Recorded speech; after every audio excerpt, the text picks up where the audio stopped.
அவுதுல்லாஹிமினஷைத்தானிர் பிஸ்மில்லாஹிர் ரஹ்மானிர் ரஹீம். அன்பார்ந்த நேயர்களே, பலஸ்தீன் மீட்பு போர் 1040 நாட்களுக்கு மேலாக நடந்து கொண்டிருக்கிறது. அதில் ஈரானுக்கும் அமெரிக்காவுக்கும் இடையேயுள்ள இப்பொழுது நடக்கின்ற பொருளாதார யுத்தம், இராணுவ ரீதியாக அமெரிக்கா மிகப்பெரியதொரு தோல்வி அடைந்தது. எந்த அளவுக்கு என்று சொன்னால், திருப்பி தாக்குவதற்கு எதுவும் இல்லை.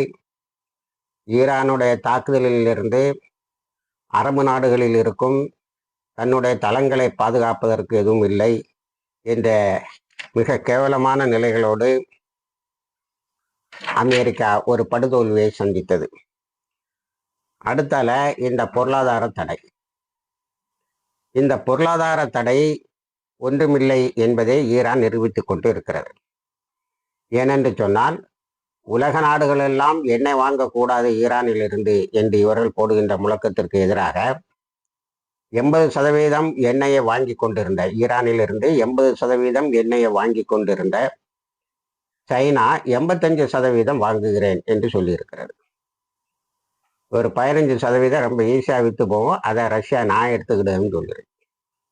இதோட இல்லாம ட்ரம்புக்கு மிகப்பெரிய அவமானம் என்னவென்று சொன்னால், நேற்றும் முந்தைய தினமும் சைனாவுடைய ஆயில் டேங்கர்ஸு ஹர்மூஸ்ல ஈரானுக்கு கட்டுப்பட்ட பகுதிகள் வழியாக சென்றிருக்கின்றன. அங்க அமெரிக்காவினுடைய பிளாக்கேடு முற்றுகை எதுவும் செய்ய முடியவில்லை. இது ஒரு மரண ஐடியா. இப்போ பாபுல் மந்தப ஹூத்திஸ் வந்து க்ளோஸ் பண்ணி வச்சிருக்காங்க, மூடி வைத்திருக்கிறார்கள். சைனாவுடைய 2 கப்பலை அப்படியும் விட்டுருக்காங்க. இது எதுக்குன்னா, தொட்டுப்பாரு, சைனாவும் ஒரு சூப்பர் பவர், நீ தொட்டு பார்த்தீங்கன்னா எங்க கூட சைனா சேர்ந்து ஒன்றை தாக்குங்கிறதை காட்டுவதற்கு. அது பார்த்துக்கிட்டு இப்போ நேற்று அமெரிக்கா வந்து கோஸ்ட் ஆஃப் ஓமன் சொல்லக்கூடிய ஓமன் கடற்கரை வழியா ஒரு கப்பலை யுனைடெட் கிங்டம் மேரிடைம் ஆர்கனைசேஷனுடைய அந்த கப்பலை அனுப்பியிருக்கு. அதை வந்து ஈரான் தாக்கியிருக்கு. பயங்கரமான அடி வாங்கிட்டு, யார் அடிச்சான்னு தெரியல, ஈரானா தான் இருக்குன்னு சொல்லக்கூடிய அளவுக்கு அது இருக்கு. அப்போ உன்னுடைய பிளாக்கேடும் ஒன்றும் இல்லை. அதே போல ஹர்மூஸ் வந்து ஈரானுடைய கட்டுப்பாட்டில் இருக்கிறது என்பதும் தெளிவாக்கப்பட்டு விட்டது. பாபுல் மந்தபும் ஈரானுடைய ப்ராக்சி அல்லது ஆக்சிஸ் ஆஃப் இஸ்லாமிக் ரெசிஸ்டன்ஸ் சொல்லக்கூடிய ஹூத்திஸை கையில் இருக்குது என்பதும் தெளிவுபடுத்தப்பட்டு விட்டது. இதனிடையே சவுதியினுடைய ஆயில் டேங்கர் 4 டேங்கரை ஹூத்திஸும் தாக்கியிருக்கு.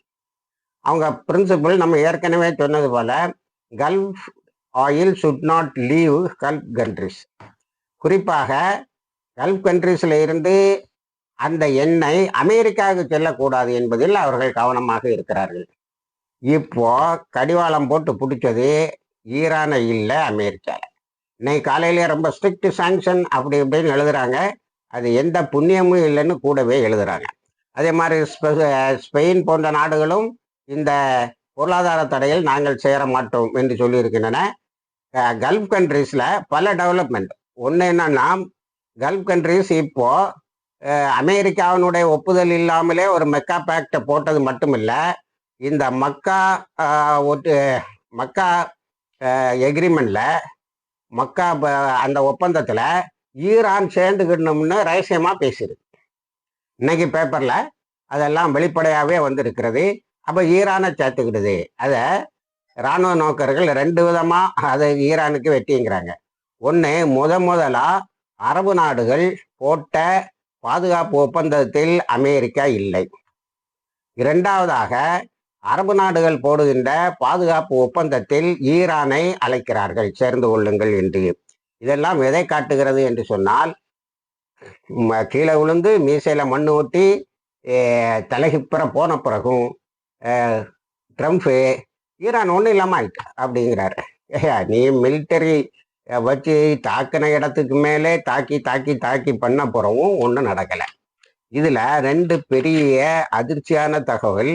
ஒண்ணு இப்போ போர் நிறுத்த காலகட்டம். இதுல 774 அமெரிக்காவுடைய ட்ரூப்ஸ் இறந்ததாக நேத்து பென்டகன் அறிவிக்கிறது. யார் அடிச்சு இறந்தாங்க? இது ஒரு மர்மமா இருக்கு. அப்போ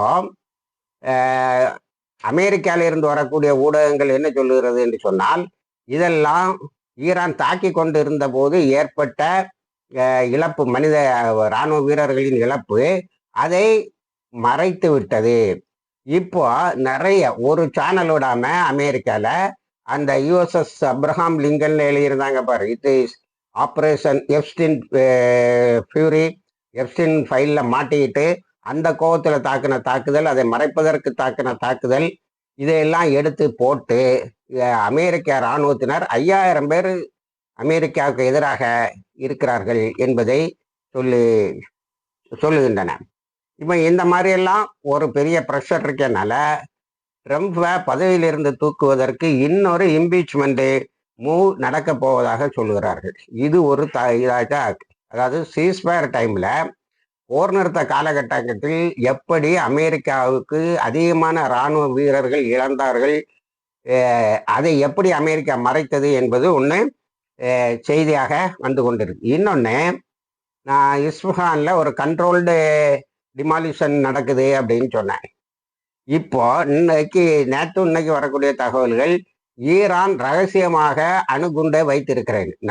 நம்மளோட ஸ்டாண்ட்ல தெளிவா இருக்கோம். 2012 அது அணுகுண்டு, அணு ஆயுதம் இதையெல்லாம் தாண்டி போயிட்டுது அப்படின்னு.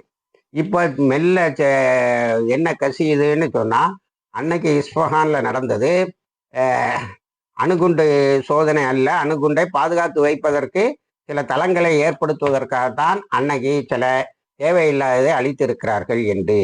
இப்பொழுது நியூக் சொல்லக்கூடிய ஆயுதம் இருக்கிறது என்ற செய்தி வந்து கொண்டிருக்கிறது.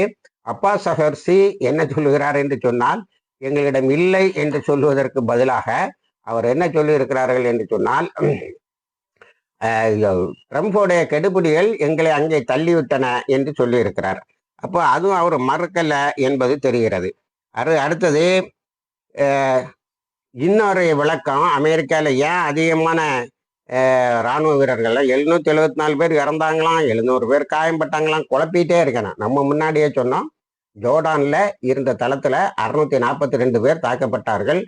அது ஸ்ட்ராவேவ் என்று சொல்லக்கூடிய ஹீட் இதை வச்சு, சூடு இதை வச்சு கண்டுபிடிக்கக்கூடிய இராணுவ வீரர்களை அடையாளப்படுத்துகிற ஒரு புதிய யுக்தியை ஈரான் கையாண்டது என்று. இப்போ என்ன சொல்றான்னா, இந்த கணக்கை எங்க கொண்டு சேர்க்கிறானோன்னா, எர்பில் ஈராக்கில் அமெரிக்க படைகளுக்கும் அங்கே இருக்கின்ற இஸ்லாமிக் ரெசிஸ்டன்ஸுக்கு நடந்த சண்டையில உள்ளது அப்படின்னு ஒரு விளக்கம். ஆனா அமெரிக்காவை சேர்ந்த டிஃபென்ஸ் செக்ரட்டரியோ அல்லது வெளிவிவகாரத்துறை அமைச்சரோ டிஃபென்ஸ் மினிஸ்டரோ யாரும் எதையும் சொல்லல. அடுத்தது காசாவுக்கு வருவோம் என்று சொன்னால், காசாவில் நேற்றும் 2 பேரை கொலை செய்திருக்கான், 42 பேர் காயம்பட்டு இருக்கிறார்கள். காசாவில் தொடரா ஒரு தாக்குதல் நடந்து கொண்டே தான் இருக்கிறது. இதுல என்ன நமக்கு வருத்தமா இருக்குன்னா, ஈரான் இந்த ஹர்மூஸை சுற்றி நிற்கிறதும், ஹூத்திஸ் பாபுல் மண்டப பிளாக் பண்ணதும் அப்படி இப்படிமா போயிட்டு இருக்காங்களே தவிர, இந்த காசாவுக்கு வருவோம்னு சொல்லியிருக்காங்க. ஆனா வர வேண்டிய தருணம் இதுவாகத்தான் இருக்கும் என்று தெரிகிறது. ஏனென்று சொன்னால், ஹமாஸு ஓரளவுக்கு இந்த கொராபரேட்டர்ஸ் சொல்லக்கூடிய நயவஞ்சகர்களை எல்லாம் தன்னுடைய அணியில் சேர்த்து அவர்களிடம் இருக்கக்கூடிய ஆயுதம் அது இதெல்லாம் பெற்றுக்கொண்டு இருக்கிறது. நேற்று இஸ்ரேலில் நடந்த ஒரு ஆர்ப்பாட்டத்தில் அங்கே தனியாக பேட்டி கொடுத்தவர்கள் என்ன சொல்கிறார்கள் என்று சொன்னால், அந்த ஆர்ப்பாட்டம் நத்யானுவுக்கு எதிரானது. அவங்க பேட்டி கொடுத்தவங்க என்ன சொல்றாங்கன்னு சொன்னா, அந்த நாம் நத்யானுகு போகிற போக்க பார்க்கும்போது வெஸ்ட் பேங்கிலே ஒரு பெரிய கிளர்ச்சி ஏற்படலாம், காசாலையும் ஒரு பெரிய தாக்குதல் ஏற்படலாம், தொடர்ந்து நாம் பாதுகாப்பு இல்லாமல் இருப்போம். லெபனான்ல ஹிஸ்புல்லா இப்போ தீவிரமா தாக்குறாங்க. அப்போ லெபனான்ல இருந்து தாக்குதல் வருது. தொடர்ந்து இந்த இடத்தில் வாழ்வதற்கு நமக்கு அச்சமும் பீதியும் தான் மிச்சமாக இருக்கும். நாம் ஒரு வழியை கண்டுபிடிக்க வேண்டும். பாலஸ்தீனர்களோடு நாம் ஒத்து போகின்ற ஒரு நிலையை கண்டுபிடிக்க வேண்டும். அது நத்தியானு அக்டோபர் 27 எலெக்ஷன்ல வச்சுக்கிட்டு நம்மளை நிம்மதியாக இருக்க விட மாட்டான், ஒவ்வொரு ஃப்ராண்டா புது புது யுத்தங்களை தொடங்கி கொண்டு இருப்பான்னு சொல்லி நத்தியானுவுக்கு எதிராக ஒரு பெரிய போராட்டம் நடந்திருக்கிறது. இப்படி இஸ்ரேலுக்குள்ளால மிகப்பெரிய பிளவுகள் ஏற்படுது. ஒன்று, இது நம்ம நிலம் இல்லை, அடுத்தவன் நிலத்துல நம்ம வாழ்றோம், அதனால அவங்கள அனுசரித்து வாழறதுக்குள்ள வழியை பார்ப்போம், இல்லைன்னா நம்ம இங்கிருந்து வெளியேறணும். இவ்வளவு பெரிய குடியிருப்புகளை வெளிநாடுகள் எதுவும் நம்மளை ஏற்றுக்கிடாது, அதனால நம்ம இங்கேயே அவர்களோடு ஒத்து வாழ்வதற்கான வழிகளை கண்டுபிடிப்போம் என்ற நிலைக்கு பொதுமக்கள் வந்திருக்கிறார்கள். தான் சிறைக்கு போய்விட வேண்டியது வரும் என்ற அச்சத்தால் நத்தியான்ஹூ அதை யுத்தமாகவே வைத்து கொண்டிருப்பதற்கும், ஒரு பாதுகாப்பற்ற நிலை இருக்கிறது, அந்த பாதுகாப்பற்ற நிலையிலிருந்து நான் தான் உங்களை காப்பாற்றுவேன் என்றும் சொல்லி கொண்டு இருப்பதற்கு இந்த யுத்தத்தை நீடிக்கிறார் என்று அந்த மக்கள் சொன்னது மிகப்பெரிய ஆச்சரியத்தை தருகிறது. ஆனால் வெஸ்ட் பேங்க்ல அவனுடைய கெடுபிடிகள் அதிகமாகி கொண்டு இருக்கிறது. இன்னைக்கு காசால இருந்து ட்ரூப்ஸ் எல்லாம் கொஞ்சம் விட்ரா பண்ணி வெஸ்ட் பேங்க் மேக்கரைக்கு கொண்டு போறதாக தகவல்கள் வருகிறது. ஆகவே அந்த கெடுபிடிகளில் இருந்து அவர்களை விடுவிப்பதற்கு போராளிகள் 3 நாளாக 60 தாக்குதல்களை இஸ்ரேல் இராணுவத்தினர் மீதும் வந்தேரிகள் மீதும் தொடுத்திருக்கிறார்கள். பல இடங்களில் இருந்து அவர்கள் விரட்டப்பட்டு இருக்கிறார்கள். இணைந்திருங்கள், தகவல்களை தருகிறோம். வாகிர் தவான். அல்ஹம்துலில்லாஹ் ரபில் ஆலமீன்.